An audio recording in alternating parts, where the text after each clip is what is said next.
Regardez l'homme qui apparaît à l'écran présentement. On cherche des victimes éventuelles de Michel Fradette dans le cadre d'une opération baptisée Défensif qui a été menée par les policiers de Laval contre l'exploitation sexuelle. Ce gars-là, on va en parler dans un instant, mais est un récidiviste.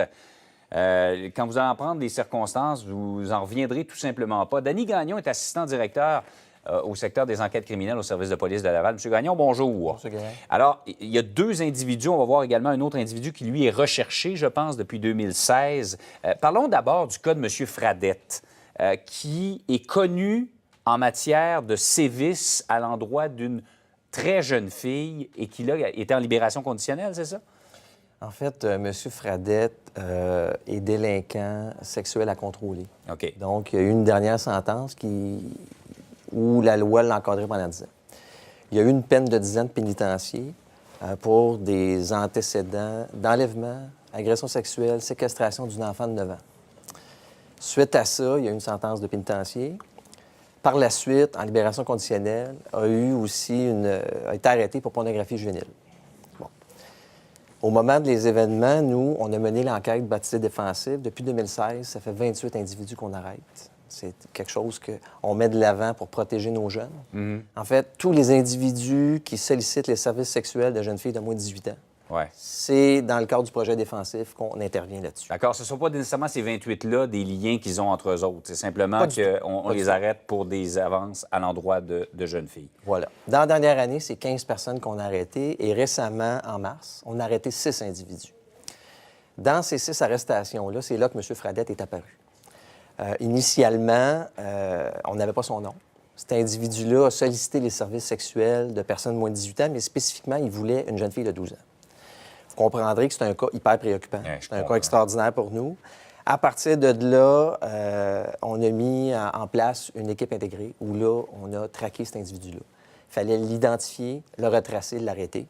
On a mis divers moyens. On l'a arrêté fin mars. C'est préoccupant, mais en même temps, ça nous positionne dans ce type d'opération-là. Ça vient justifier tout le travail qu'on fait. Et ça, c'est un peu l'exemple extrême. Puis... Ah oui. C'est un danger public, cet individu-là. Il faut le mettre hors d'état de nuire. Vous l'avez fait rapidement parce que, visiblement, il n'a pas compris le message. Là. Visiblement, non. C'est un prédateur sexuel. Je vous dirais, comme dirigeant, quand on voit nos enquêteurs mobilisés dans un objectif commun, vous savez, ces enquêteurs-là, c'est des pères de famille, ils ont tout mis en œuvre pour le tracer. Il y a beaucoup de policiers impliqués là-dedans. Et je suis très fier de mes policiers. C'est vraiment un cas extrême. Donc, cet individu-là a peut-être fait d'autres victimes. On l'espère que non. On demande l'aide du public. De quelle façon, d'ailleurs, il les approchait, les victimes? Bien, je vous dirais, il y a une technique d'enquête. Je ne veux pas aller là-dedans. Nous, il est tombé dans les marques du filet, dans le programme, dans le projet défensif, dans l'enquête. Là, il a été identifié. Il avait sollicité les services sexuels d'une personne. Là, il voulait une jeune fille de 12 ans. À partir de là, l'enquête a suivi et c'est là qu'en retraçant ces appareils intelligents, on a fait des perquisitions informatiques. Et on a retracé encore de la pornographie juvénile, un peu plus de 8000 fichiers. Puis c'est vraiment de la pornographie juvénile qui touche des jeunes enfants. C'est épouvantable. Alors, ce gars-là a une fixation sur les jeunes enfants. Il va connaître, évidemment, un processus judiciaire parce qu'il est accusé au criminel, mais on voit le numéro au bas de l'écran. Si les gens reconnaissent l'individu, s'ils ont des... Parce qu'évidemment, des jeunes victimes ne se confient pas nécessairement tout de suite. 662 Info, 662 46 36. Il y a un autre individu. Parlez-moi de l'autre individu qui est recherché. Alors, on se rappelle, en 2016, les premières opérations de type défensif. On avait vécu la crise des fugues, février 2016. Ouais. On a mis en place ce type d'opération-là. Bon, on avait arrêté 13 hommes. Il fait partie d'un des 13 de l'époque. Donc, il est recherché. Il ne s'est pas présenté à la cour. Les dernières informations qu'on avait pour le M. Godzilla, c'est qu'il se trouverait peut-être dans l'Ouest canadien.